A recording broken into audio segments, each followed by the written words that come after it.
तो दोस्तों, भूल भुलैया 3 मूवी का तीसरा पार्ट आ चुका है।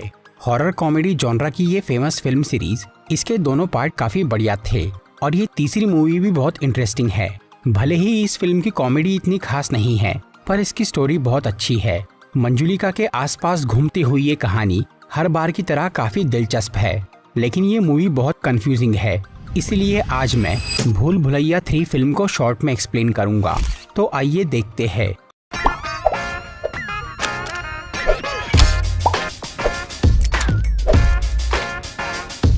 वीडियो शुरू करने से पहले मैं ये बताना चाहूँगा कि इस मूवी का पिछली फिल्म्स के साथ कोई कनेक्शन नहीं है। बस यहाँ सेकंड पार्ट का एक कैरेक्टर फिर से दिखाया गया है, लेकिन उसका पुरानी कहानी से कोई लेन देन नहीं है। और वो कैरेक्टर है रूहान रंधावा यानी रूह बाबा, जो कि एक पाखंडी आदमी है। वो अपने एक दोस्त टिल्लू के साथ मिलकर भूत भगाने का नाटक करके लोगों को लूटता है।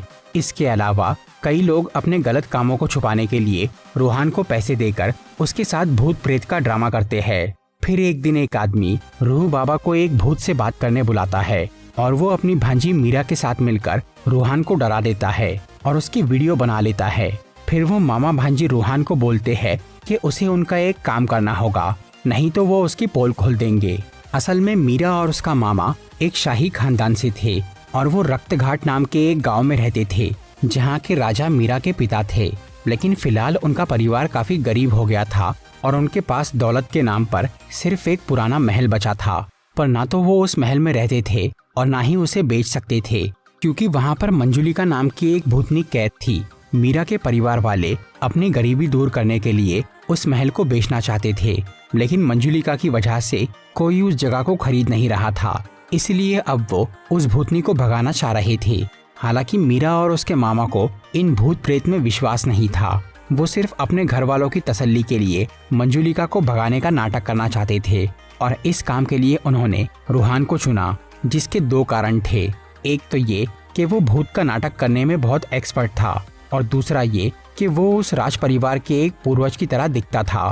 फिर मीरा और उसका मामा रूहान को बोलते हैं कि अगर उसने उनका काम कर दिया तो वो उसे 1 करोड़ रुपए देंगे। इसलिए रूहान इसके लिए तैयार हो जाता है और वो उनके साथ रक्तघाट चला जाता है।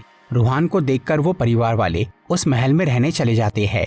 फिर मीरा रूहान को उस घर के राजपुरोहित से मिलवाती है, जो बताता है कि उसके पूर्वज सदियों से इस परिवार में पूजा का काम कर रहे हैं और उन्होंने एक भविष्यवाणी की थी कि राज परिवार का कोई इंसान पुनर्जन्म लेगा और वो मंजुलिका के भूत का अंत करेगा। रूहान उस परिवार के एक पुराने राजकुमार देवेंद्र नाथ की तरह दिखता था, इसलिए इस काम के लिए उसे चुना गया था। फिर वो पुरोहित उस खानदान का इतिहास बताता है। 200 साल पहले यानी सन 1824 में रक्तघाट के राजा की एक बेटी थी मंजुलिका, जो कि संगीत, नृत्य और युद्ध जैसे हर काम में माहिर थी और वो अपने पिता की जगह लेना चाहती थी। लेकिन महाराज अपना राजपाट किसी लड़की को नहीं देना चाहते थे। उन्हें एक बेटा चाहिए था, जिसके लिए उन्होंने एक दासी से मिलन करके एक लड़का पैदा किया, जो था देवेंद्र नाथ। तब मंजुलिका को अपने सौतेले भाई से जलन शुरू हो गई और जब बाद में महाराज ने अपना राज्य देवेंद्र नाथ को सौंपा तो मंजुलिका ने गुस्से में अपने भाई को मार दिया। इसके बदले में महाराज ने मंजुलिका को जिंदा जला दिया, जिसके बाद उसकी आत्मा ने अपने पिता और कई लोगों को मार दिया। फिर कुछ पंडितों ने मिलकर मंजुलिका की आत्मा को एक कमरे में कैद कर दिया, पर उन्हें ये डर था कि वो आजाद होकर सबको परेशान कर सकती है। इसलिए उस समय के राजपुरोहित ने ये भविष्यवाणी की कि एक दिन उस परिवार में किसी का पुनर्जन्म होगा जो मंजुलिका को मारेगा। और अब 200 साल बाद जब रूहान रूह बाबा के नाम से फेमस हुआ तो वो इस राज परिवार की नजर में आ गया, जिन्हें लगता है कि वो देवेंद्र नाथ का पुनर्जन्म है। इसीलिए वो उसे रक्तघाट बुलवा लेते हैं। यहाँ वो पुरोहित रूहान को बोलता है कि उसे कुछ दिन बाद दुर्गा अष्टमी के मौके पर मंजुलिका का वो कमरा खोल के उसे मारना होगा।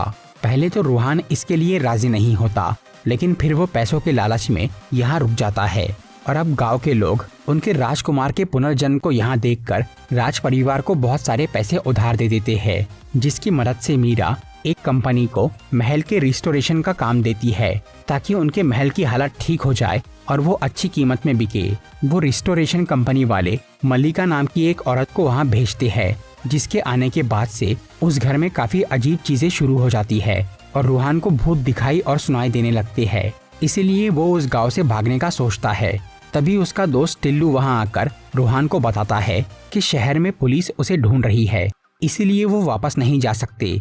फिर एक रात उस महल में रूहान और मीरा के पीछे मंजुलिका का भूत आ जाता है, जिससे बचकर वो भागने लगते हैं। तब वहां पर मल्लिका आकर उस भूत को पकड़ लेती है, जो कि एक मामूली औरत थी। वो अपने पति बड़े पंडित और देवर छोटे पंडित के साथ मिलकर सबको डरा रही थी। असल में ये पंडित परिवार वाले कई दिनों से उस महल में छुप के मंजुलिका के कमरे में रह रहे थे, लेकिन क्योंकि अब रूहान कुछ दिन में वो कमरा खोलने वाला था, इसलिए उन्होंने भूत का नाटक करके उसे भगाने की कोशिश की। ये सच्चाई पता चलने के बाद रूहान एक प्लान बनाता है कि वो दुर्गा अष्टमी से पहले ही वो कमरा खोलकर भूत भगाने का नाटक करेगा, ताकि वो महल जल्दी बिक जाए। इसके लिए वो गांव के सभी लोगों को वहां जमा करता है और मल्लिका को उस रूम में छुपाकर उसे मंजुलिका की तरह बात करने बोलता है। फिर रूहान उस कमरे को खोलकर सबको ऐसा दिखाता है कि अब वो आत्मा वहां से जा चुकी है। पर इससे वो राजपुरोहित काफी नाराज होता है, क्योंकि रूहान ने दुर्गा अष्टमी से पहले ही वो दरवाजा खोल दिया। लेकिन मीरा और रूहान उसे बोलते हैं कि वो दरवाजा तो पहले से ही खुला था और वहाँ वो पंडित परिवार रह रहा था। तब पुरोहित उन्हें बोलता है कि उस कमरे के खुला होने का मतलब है कि मंजुलिका पहले से ही आजाद हो चुकी है और वो अपना बदला लेने के लिए सही मौके का इंतजार कर रही है। फिर जब मल्लिका की टीम वाले मंजुलिका के कमरे में जाकर वहां की मरम्मत करना चालू करते हैं, तो उन्हें एक दीवार के पीछे एक खुफिया रास्ता मिलता है, जिसके अंदर जाने पर वहां एक और नया दरवाजा मिलता है। उस पे वैसा ही रक्षा कवच था जैसा मंजुलिका के कमरे पर था। उसे देखकर घर के सब लोग काफी हैरान हो जाते हैं। तब राजपुरोहित उन्हें बोलता है कि वो उस कमरे के बारे में पता करने के लिए राजवंश का इतिहास पढ़ेगा। तब तक सब लोग उस जगह से दूर रहे। इस नए कमरे की वजह से फिर से एक बार सब लोगों में भूत का डर फैल जाता है और महल के बिकने में रुकावट आ जाती है। इधर अब राज परिवार वालों के पैसे भी खत्म हो गए थे, इसीलिए रूहान वहाँ के राजा को वो कमरा खोलने के लिए उकसाता है, क्योंकि अब उसे भूत का डर नहीं था और वो जल्द से जल्द वो महल बिकवाना चाहता था। फिर वो लोग उस नए दरवाजे का ताला तोड़कर कमरे में घुस जाते हैं। तभी राजपुरोहित वहां आकर उन्हें बोलता है कि उसे उस खानदान का एक नया राज पता चला है। 200 साल पहले रक्तघाट के महाराज की एक नहीं बल्कि 2 बेटियां थी, एक मंजुलिका और दूसरी उसकी बड़ी बहन अंजुलिका। वो दोनों ही काफी खतरनाक थी और ये नया कमरा शायद उनमें से ही किसी एक बहन का है। उस दरवाजे के खुलने के बाद उस घर में मंदिरा नाम की एक नई औरत आती है, जो कि किसी गांव की रानी थी और वो उस महल को खरीदने में इंटरेस्टेड थी। इसीलिए वो वहीं पर रुक जाती है और उस महल को अच्छी तरह देखने लगती है। असल में मल्लिका और मंदिरा उस जमाने की मंजुलिका और अंजुलिका की तरह दिखती थी, पर ये बात किसी को नहीं मालूम थी। और उन दोनों के इस घर में आने से यहाँ अब काफी अजीब घटनाएं होने लगती है। इस बार रूहान और घर के कुछ लोगों को वहाँ सच में भूत दिखता है, जिसकी वजह से रूहान वहाँ से भागने की कोशिश करता है, पर वो भाग नहीं पाता। इस चक्कर में रूहान की पोल खुल जाती है कि वो एक ढोंगी बाबा है। ये जानकर मीरा के पिता यानी राजा साहब उस पे बहुत गुस्सा करते हैं, पर क्योंकि वो अब भी महल बिकवाने में उनकी मदद कर सकता था, इसीलिए वो रूहान को वहीं रहने देते हैं। फिर ये सब लोग मंदिरा से वो भूत वाली बात छुपाकर उसे जल्द से जल्द महल की डील करने बोलते हैं, लेकिन मंदिरा वो सौदा दुर्गा अष्टमी के दिन ही करना चाहती थी। तभी वहाँ एक बिजनेसमैन विक्की खन्ना आता है और वो तुरंत उस महल को खरीदने के लिए तैयार हो जाता है, जिसे देखकर मल्लिका और मंदिरा को काफी गुस्सा आता है और इसके बाद उसी रात विक्की खन्ना को एक भूत मार डालता है। इस सब की वजह से रूहान और मीरा को ये शक होता है कि मल्लिका और मंदिरा में से ही कोई एक मंजुलिका का भूत है। इसी बीच एक दिन घर वालों को मंजुलिका की एक पुरानी पेंटिंग मिलती है, जिस पर मल्लिका गलती से पेंट गिरा देती है। इसीलिए मीरा उसे साफ करवाने के लिए शहर भेजती है। अब वो पेंटिंग ही एक तरीका था ये जानने का कि असली मंजुलिका कौन है। फिर एक दिन राजपुरोहित उन लोगों को एक पवित्र तेल लाकर देता है, जिसका इस्तेमाल करके रूहान को दुर्गा अष्टमी के दिन मंजुलिका को मारना था।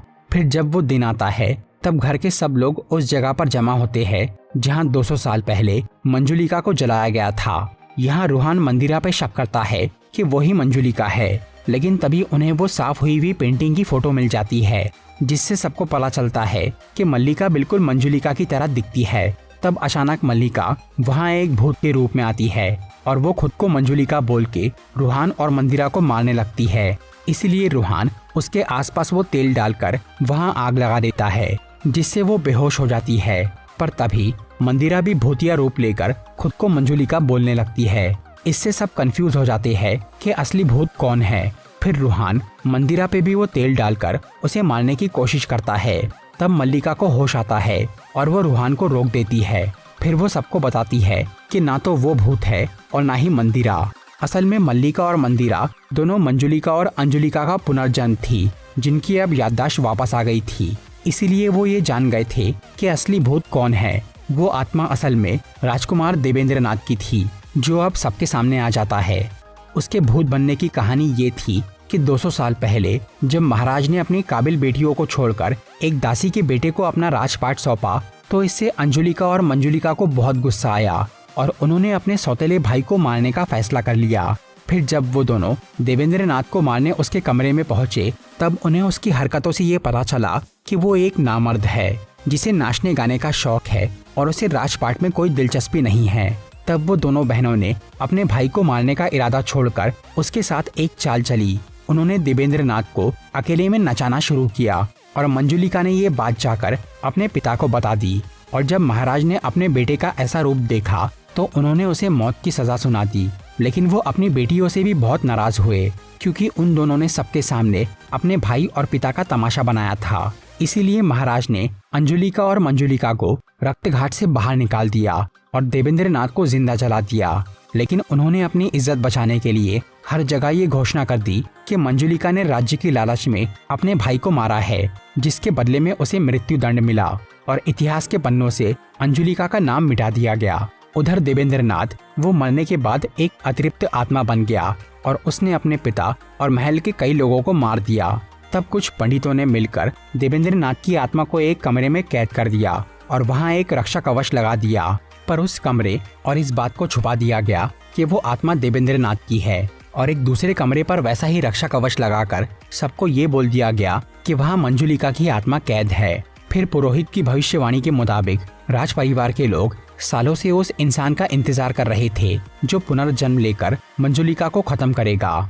इधर मीरा के घर वाले रूहान को देवेंद्रनाथ का पुनर्जन्म समझ रहे थे, लेकिन अब सबको ये पता चलता है कि रूहान का दूसरा जन्म नहीं हुआ, बल्कि मल्लिका और मंदिरा का नया जन्म हुआ है, जिनसे देवेंद्रनाथ की आत्मा बदला लेना चाहती थी। लेकिन उसने उन्हें सीधे सीधे नहीं मारा, बल्कि उसने कई ऐसे काम किए जिससे सबको लगने लगा कि मल्लिका और मंदिरा ही वो भूत है, ताकि सब लोग उन दोनों को जलाकर मार दे। लेकिन क्योंकि अब सच्चाई सबके सामने आ गई थी, इसीलिए देवेंद्रनाथ अपनी बहनों के साथ पूरे राज परिवार को मारने का फैसला करता है। पर तभी वो गलती से उस पवित्र तेल के घेरे में फंस जाता है और फिर राजपुरोहित मल्लिका और मंदिरा को उसे मारने के लिए कहता है, क्योंकि उनका जन्म इसी काम के लिए हुआ था। लेकिन अब अंजुलिका यानी मंदिरा और मंजुलिका यानी मल्लिका को ये एहसास होता है कि उन दोनों ने अपने भाई के साथ बहुत गलत किया था, इसीलिए वो उसे मारने की बजाय उससे माफी मांगते हैं। इससे देवेंद्रनाथ को शांति मिलती है और उसकी आत्मा मुक्त हो जाती है। तब पुरोहित सबको बोलता है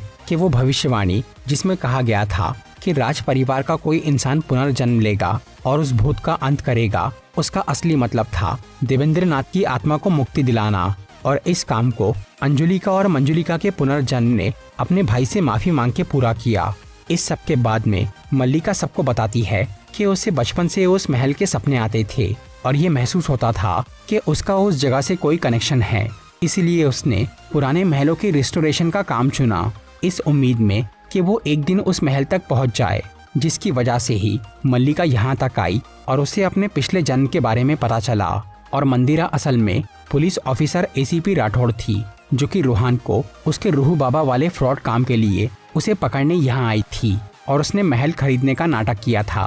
पर यहाँ आने के बाद उसे भी इस महल से कोई कनेक्शन महसूस हुआ और आखिर में उसे अपने पुनर्जन्म का पता चला। तो दोस्तों, ये थी भूल भुलैया 3 मूवी की एक्सप्लेनेशन। अगर आपको ये वीडियो अच्छी लगी हो तो इसे लाइक और शेयर ज़रूर करिए, और ऐसी ही इंटरेस्टिंग वीडियोस देखने के लिए सब्सक्राइब कीजिए हमारा चैनल और इस बेल आइकन को दबाइए, ताकि आपको हमारी वीडियोस सही टाइम पर मिल सके।